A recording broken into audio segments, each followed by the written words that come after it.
Marlo, and welcome to the mock exam answers. This is from the 2019 Algebra MCAT mock exam, and I'm going to go through question 1, all parts of it.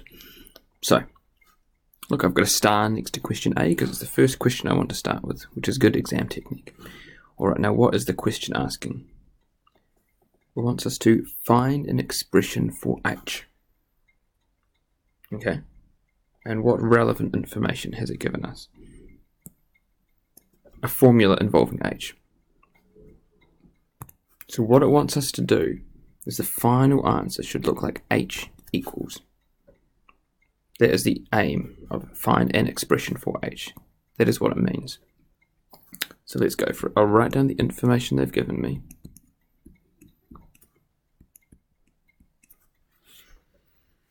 Now, I need H by itself. I've got a negative b squared. So I need to add b squared to both sides.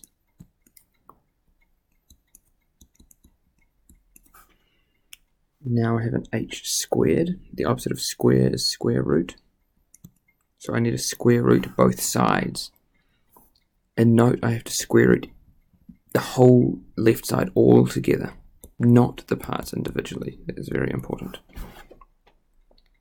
I square root the right side, so I square root the whole left side. And that is the answer, and I know it's the answer because that is what I was looking for, H equals.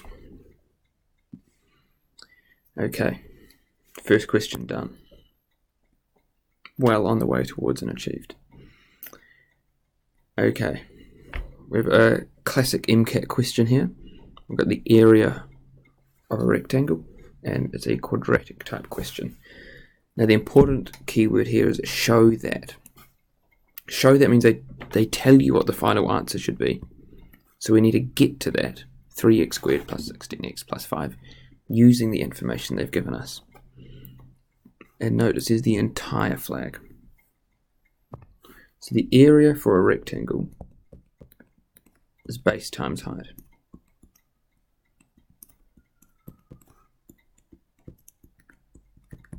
The base of my rectangle is 3x plus 1,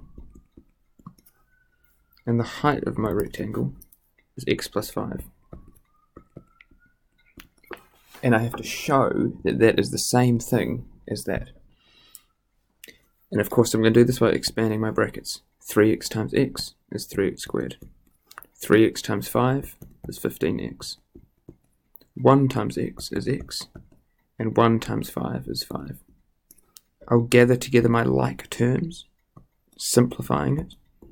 15x plus x is 16x plus 5. Great, and it is the same.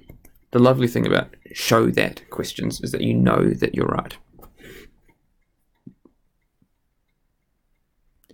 Okay. Now, we're starting in the questions which there's achieved and merit points available.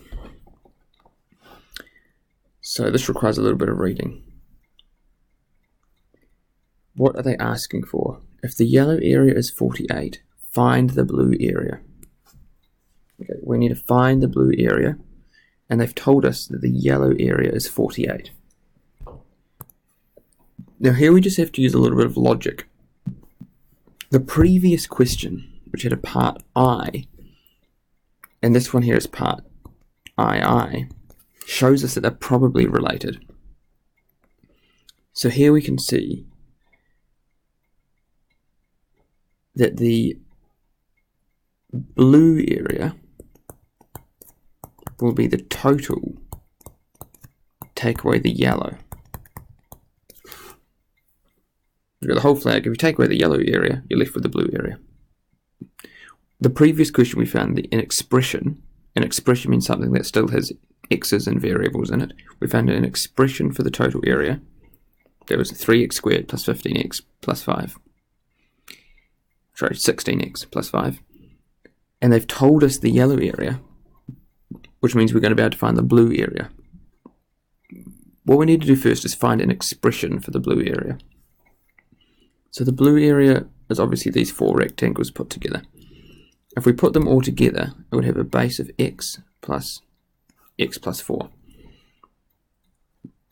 So the blue Sorry about that. The blue base equals x plus 4 equals 2x plus 4. And the blue height is 4 plus 8. 4 plus 4, which is 8. So the blue area, which is base times height, base is 2x plus 4 times the height of 8, which is 16x plus 32. So that's an achieved point right there. You found an expression for the blue area. And that was by piecing together those 4 different rectangles and acting as if they were one big rectangle. Now I can put it all together. The blue area, which I've just found an expression for, 16x plus 32, equals the total area, and I can see from the question above that's 3x squared plus 16x plus 5. The blue area is the total area minus the yellow area, and they've told us that it's 48. Now it looks like a quadratic, so I'm probably going to have to get everything on one side, but I'm going to gather together like terms first and see what happens. So are my only x squareds? 16x and a 16x. So if I take away 16x from both sides, they both disappear. And I'm just left with my numbers. I'll move them all to the same side. 48 take 32 is negative 80, plus 5 is negative 75. Interesting. Okay, because I have no x terms, in this case I'm actually going to add my 75 to the other side. Divide both sides by 3. X squared equals 25. Oh, that's very convenient. I'm going to square root both sides, so I'll write it over the other side. So x will equal 5. It could equal negative 5 as well, but that's a little bit silly because we're talking about the length of a flag. It's not going to have negative 5 centimeters. That's a silly answer. Okay, I've got a bit more room to work with. Alright, now what was the question actually asking for? I got a bit lost here. Oh yes, I've highlighted it.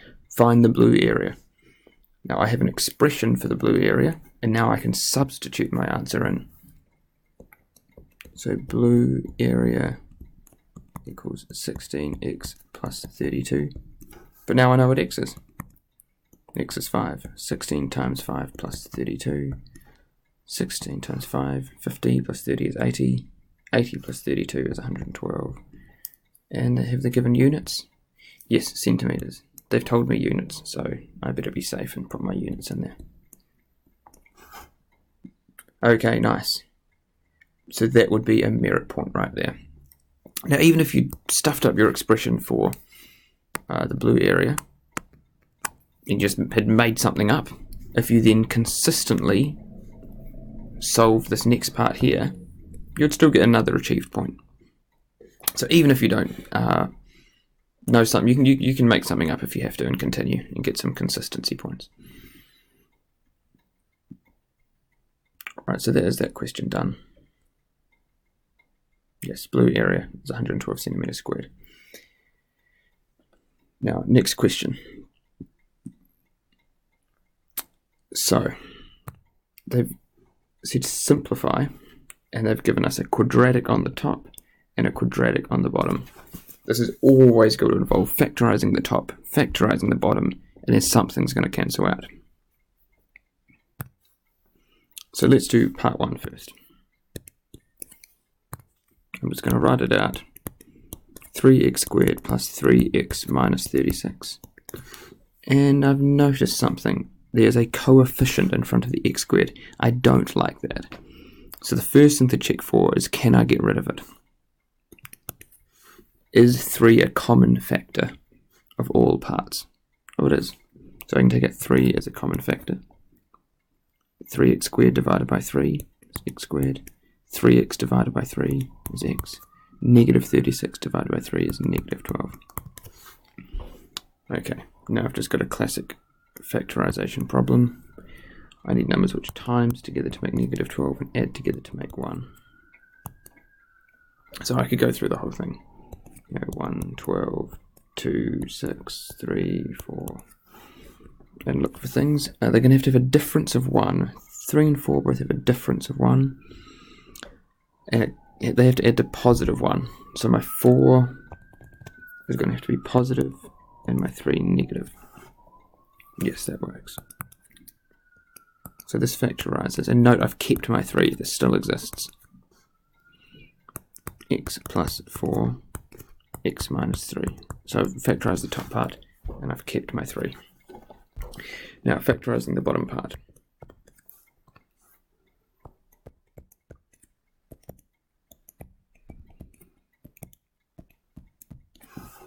Okay, again, I don't like it. There's a coefficient in front of the x squared. Now there's lots of different ways we can solve these. Sorry, now I can't divide everything by 2. 13 can't be divided by 2. Sorry about that. I'll put my screen back to where it was. So this is irreducible. I can't get rid of my 2 nicely. What I'm going to do is I'm going to do a trial and error. We know we need to have a 2x squared. So I need a 2x and an x. That way I get 2x times x is 2x squared. And I'm just going to try different values. So 20, what are all the factors of 20? 1 and 20, 2 and 10, 4 and 5. Okay, so that is what has to be here. Either a 1 and a 20. I could have 1 and 20. And does that work? I get 2 times 20 is 20. That's right, it's 40. 1 times x is 1, so I get 41x. That's not going to work. And then for each of these, I just need to test both combinations. What if I put the 20 there? And I put the 1 here. Will that work? 2 times 1 is 2. 20 times 1 is 20. No, I get 22x. That's not going to work. Let me just keep trying things. Okay, I'll try 4. Let me just try something. I'll try 4 and 5. So I get 2x times 5 is, I'll write this out properly this time, is 10x. 4 times x is 4x. Ooh. I'm getting closer, that is to 14x. I'm going to switch those numbers around. I'll put my 5 here and my 4 here. What will I get? 2x times 4 is 8x. 5 times x is 5x, yes. So I get 13x, which is what I wanted. Okay. I'm going to rub that. Oh, I can leave it there. That's fine. Now, what I need to do is piece it together. So I factorize the top and I factorize the bottom. And putting them together, I get